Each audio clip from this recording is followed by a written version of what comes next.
दोस्तों, अगर आपने अभी तक हमारे चैनल को सब्सक्राइब नहीं किया है तो सब्सक्राइब कर लीजिए और साथ में दी हुई नोटिफिकेशन बेल को भी टैप कर दीजिए ताकि आइंदा आने वाली वीडियोस आपको बर वक्त मिल सकें।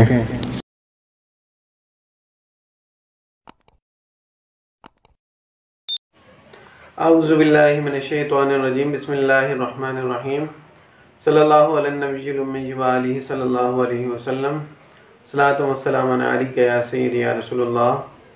अस्सलामु अलैकुम व रहमतुल्लाहि व बरकातुहू। मैं हाफिज़ मोहम्मद आमिर तारिकी तारकिया जहांगीरिया रूहानी सेंटर की जानिब से आज आपको इंशाअल्लाह बातिनी आँख खोलने का अमल बताऊँगा और मेरी आपसे गुजारिश है कि वीडियो को एंड तक ज़रूर देखिएगा। मैं आज आपको बहुत ही ज़बरदस्त और बहुत ही नायाब अमल बता रहा हूँ।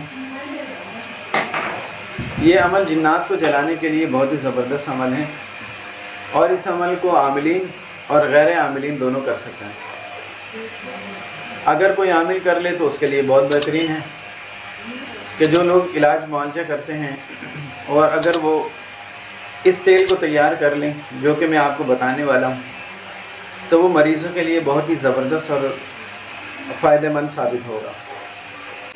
आपकी खिदमत में इस्तिखारे के अमल लेकर हाजिर हुआ हूँ। जैसे कि काफ़ी लोग हमसे ये सवाल करते हैं कि हम इस्तिखारा करवाते हैं, हमें आज तक ये मालूम नहीं हो सका कि हमारे घर में मामलात क्या है।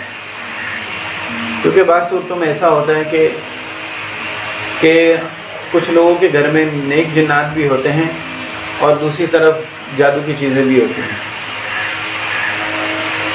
तो एक हमारे भाई हैं, उन्होंने मुझसे ये सवाल किया था कि बचपन से हमारे घर में ये मामलात हैं और हम आज तक ये सुनते आ रहे हैं कि हमारे घर में जिन्नात हैं।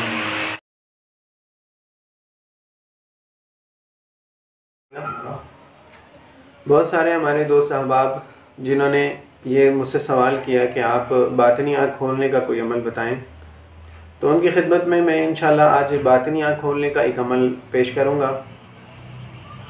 और जो शख्स इसको करना चाहे बातिनी आँख खोलने के हवाले से तो ये बहुत बेहतरीन अमल है। इस अमल को करने का तरीका यह है कि आपने 40 दिन तक ये अमल करना है और जब आप अमल करेंगे तो आपने आंखें बंद करके, ये जितना भी अमल है जो आपको बताया जाएगा, आपने आंखें बंद करके ये अमल पढ़ना है और इसमें आंखें नहीं खोलनी आपने।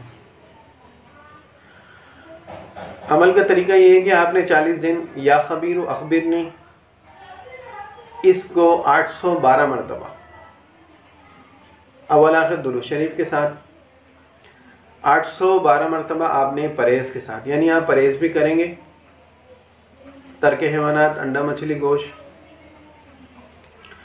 और इसके अलावा जो शादीशुदा हैं वो अपनी ज़ौजा से परहेज़ करेंगे। यानी इन तमाम परहेज़ के साथ आपने एक जगह बैठकर और एक वक्त, यानी पहले दिन जिस जगह आपने अमल पढ़ा है दूसरे आखिरी दिन भी वही वक्त होना चाहिए, वही जगह होनी चाहिए, वही मुसल्ला होना चाहिए। ये तमाम शराइत इस अमल में शामिल है। यानी आपने 40 दिन तक इस तरीके से अमल पढ़ना है और अमल के दौरान आप इन बातों का ख्याल रखिएगा कि आप कम से कम ग़िज़ा खाएँ। आप जितना कम खाएंगे, कम बोलेंगे, कम सोएंगे, उतना ज़्यादा आपको इसका फ़ायदा हासिल होगा। असल में हम लोग बहुत ज़्यादा खाना खाते हैं या बहुत ज़्यादा बोलते हैं या बहुत ज़्यादा सोते हैं, उसकी वजह से हमारे जो अमाल है उसमें तासीर इतनी ज़्यादा पैदा नहीं होती। अगर बिलफर्ज़ हमने 40 दिन का अमल किया है और 40 दिन के बाद उसका कोई रिज़ल्ट नहीं आता तो फिर भी घबराने की बात नहीं है। बात सूरतों में बुज़ुर्ग फरमाते हैं कि एक चिल्ला, उसके बाद दूसरा, फिर तीसरा, फिर चौथा, इस तरह 2-2, 3-3 चिल्ले भी करने पड़ते हैं। मगर कामयाबी के लिए अगर आप पहले अमल में कामयाब होना चाहते हैं तो उसके लिए तरीका यही है कि कम से कम बोलें, कम खाएं, कम सोएं। अगर बिलफर्ज़ आपकी 2 रोटियों की गुंजाइश है तो आप आधी रोटी खाएं कि जो शख्स जितना कम खाएगा उसको उतना ज़्यादा फ़ायदा हासिल होगा। ठीक है, तो इस तरीके से अगर कोई शख्स कम से कम अपनी ग़िज़ा रखेगा, कम सोएगा, कम बोलेगा, तो उसको अमल का ज़्यादा से ज़्यादा फ़ायदा हासिल होगा। अगर आप अमल भी करते हैं और दुनियादारी में लगे रहते हैं। मिसाल के तौर पर आपने अमल शुरू किया है और आप पूरा दिन फेसबुक देख रहे हैं, यूट्यूब देख रहे हैं, अब उसमें बेहयाई की चीज़ें भी आपके सामने आ रही हैं, आप उनको भी देख रहे हैं।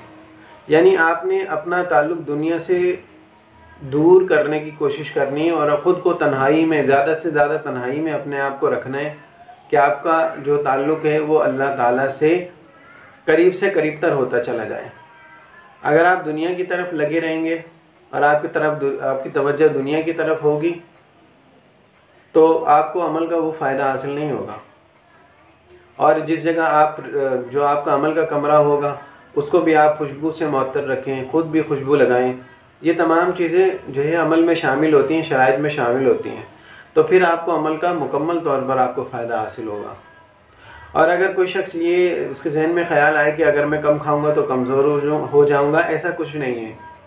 अगर आप कम खाते हैं ना तो आपकी रूह जो है वो ताकतवर होगी। आपकी अगर रूह ताकतवर होगी तो वो आपके जिस्म को चलाएगी। तो अगर किसी के जहन में ये ख्याल आता है कि अगर मैं खाना कम खाऊंगा तो मैं कमज़ोर हो जाऊंगा, तो ऐसा कुछ भी नहीं है। अगर आप कम खाते हैं तो आपकी रूह जो है वो अल्लाह के ज़िक्र से ताकतवर होगी। जब रूह ताकतवर होगी वो आपके जिस्म को चलाएगी। असल में हम अपने जिस्म को ताकतवर करते हैं, रूह को ग़िज़ा नहीं देते।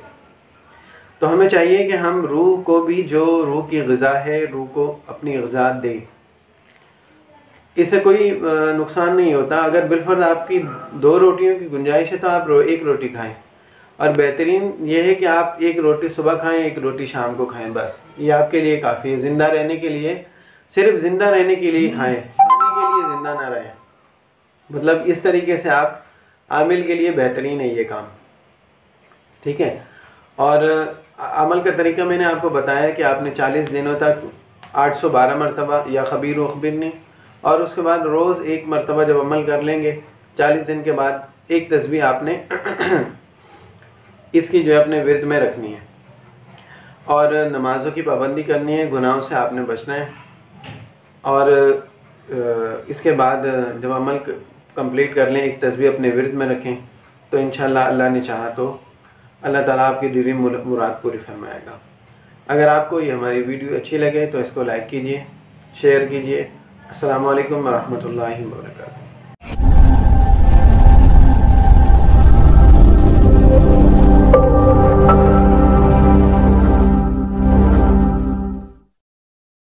दोस्तों, अगर आपने अभी तक हमारे चैनल को सब्सक्राइब नहीं किया है तो सब्सक्राइब कर लीजिए और साथ में दी हुई नोटिफिकेशन बेल को भी टैप कर दीजिए ताकि आइंदा आने वाली वीडियोस आपको बर वक्त मिल सकें।